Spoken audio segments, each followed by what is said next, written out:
First-degree murder. Not guilty. Casey's never told her story. But I'm still defending the fact that I didn't hurt her.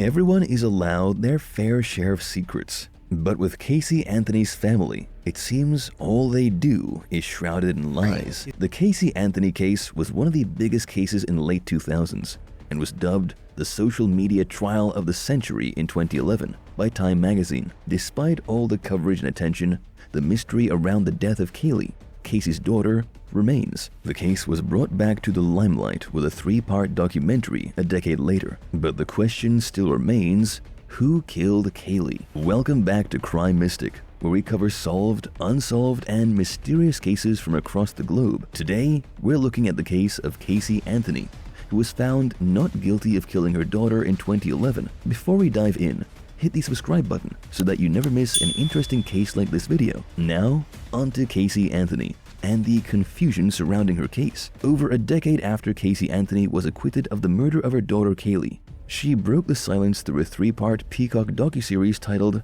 Caylee Anthony, Where the Truth Lies. In the docuseries, she revealed what happened behind closed doors, but we can never know the truth, as she has a track record of lying about everything. It has always been hard to figure out the truth from lies regarding Caylee Anthony, so not many people believe what she had to say in the interviews. After all these years, Caylee revealed that it was her father, George Anthony, who killed her daughter Caylee. But if she knew the truth all this time, why didn't she say anything and get justice for her daughter? Is this truly the truth behind the death of Caylee? After she was found not guilty in 2011, and only guilty of providing false information to the authorities, she only had to spend 11 more days in jail, since she had been there since 2008. And even after her release, she laid low and didn't speak about the case, even if there were protests online and in person against her release, with many calling her the baby killer. Caylee Anthony remained quiet. So, imagine the confusion when she revealed that she had known the culprit, and it was her father, George Anthony. She believes George accidentally killed Caylee by smothering her with a pillow while abusing the little girl, because he did the same to her. Before we go further into what Caylee had to say in her 2022 documentary, let's rewind to what happened in 2008 with the case. On July 15th, 2008, Cindy Anthony,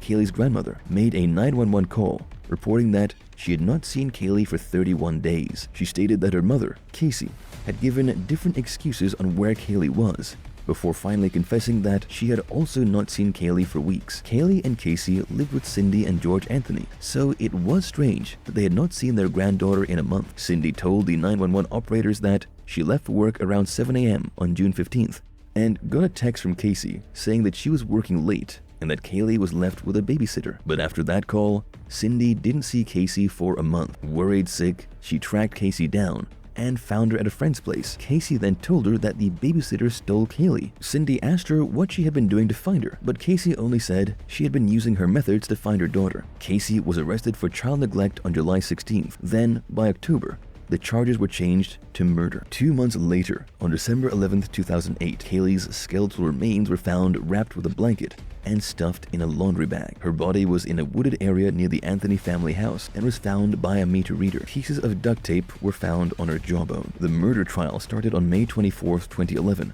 in Clearwater, Florida. After 11 hours of deliberating, the jury surprisingly provided a not guilty verdict. But how did they get to the point of acquitting her? The Anthony family was suspicious in different ways, including George Anthony, Casey's father. In court, Casey claimed that her brother and father had been sexually abusing her since she was a child, but they both denied the allegations. Despite this, her prison psychologists, who were interviewed during the documentary, stated that her behavior was that of a sexually abused victim. During the court case and in the documentary, Caylee Anthony stated that lying was her second nature because, as a victim of sexual abuse, she tried to hide her feelings. Although she says she is now focused on telling the truth, it is hard to believe anything she says now. The secret surrounding Caylee's death became shrouded in many of her lies. When Caylee was missing initially, Casey blamed a woman named Zenalda Gonzalez. She claimed that this woman, who was a babysitter, took Caylee. She even took the police to the woman's apartment, but they later realized that no one had lived there for 5 months, and that the woman didn't even exist. In the documentary, Casey then revealed that she chose it because one of her friends used to stay in the same apartment complex. The police searched for the babysitter for months before finally realizing she didn't exist. It gets even weirder. because there was a real woman named Zenalda Gonzalez living in Orlando, but she had never met Caylee or Casey and didn't even work as a nanny. She tried to sue Casey for defamation, but the case was dismissed. Casey also has a track record of sticking to her lies, even when she has been caught. When the police asked her if she had told anyone that her daughter was missing, she told them that she had informed her colleagues at Universal Studios. So, she and the police officers went to Universal Studios, but the receptionist stated that she didn't work there. Casey maintained that she worked there, and even went into the office, waving and greeting people. It turned out that she had not worked there since her maternity leave ended 3 years ago. Finally, she was forced to give it up. The officers in her case were tired of her lies, and even to this day, they believe that whatever she is saying is a lie. There's no doubt the murder of Caylee became the social media trial of the century in 2011. According to Time magazine, even the New York Post said the trial went from being a newsworthy case to one of the biggest rating draws in recent memory. While the case was being tried in court, and even after the acquittal, there were a lot of protests against Casey, with many calling her a baby killer. One of the reasons why Casey received a lot of hate was because it was believed that she had killed her daughter to gain freedom and party. During the month when Caylee was missing, Casey stated that she was working as a club promoter, but the pictures showed her partying hard. There were photos of her up and about with her friends, drinking and participating in hot body contests. She even got a tattoo of the words "Good Life" in Italian, and the tattoo artist testified that she didn't look like anything upset her. If anything, she appeared happy. Casey's time of partying finally ended in July 2008 when she was arrested for child neglect. On July 15, 2008, her parents were called to the impound lot to pick up her car. George, her father, and the tow truck driver told the police and court that her car had a weird smell that reminded them of decomposition. The car had been abandoned in the parking lot for 3 days, but Casey simply said she had forgotten that she had left her car. When the car was found, there was a bag of garbage and many maggots in the trunk. Caylee's favorite doll and the car seat were also found in the car. The Peacock documentary is not the first time Casey blamed her father for killing Caylee. She told two psychiatrists interviewing her in jail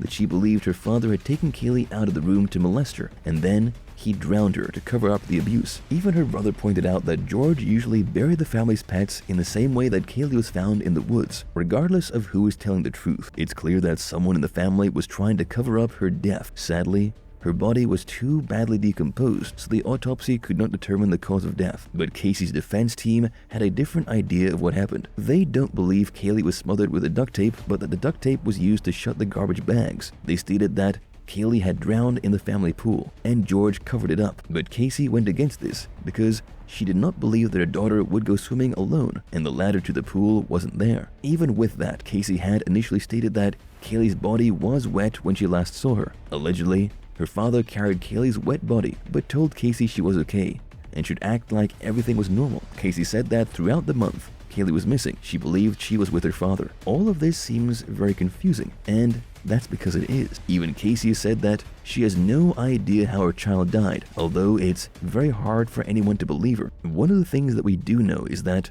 on the afternoon that Caylee disappeared, someone in the Anthony house searched for the term foolproof suffocation, but this was not found out until after she was acquitted. It turned out that the prosecutors only searched the Internet Explorer history and not the Firefox history, but Casey and her parents deny ever searching for that term. By 2009, George attempted suicide and left a 5-page note, but there was no confession. He only implied that Casey's friends might have something to do with the death, but the friends were featured in the documentary and all said that Casey was a good mother, and it was unlikely that they would kill her daughter just to party. In terms of motive, Casey accused her father, pointing to his alleged sexual abuse as the motive. She even said that after Caylee's death, George said some strange things, like missing the smell of her sweat. Even a woman who was apparently having an affair with George testified and said that he had told her it was an accident that went out of control, but he denied all the allegations, even having an affair. The prosecution had said that Caylee's death was committed in a cold, calculated,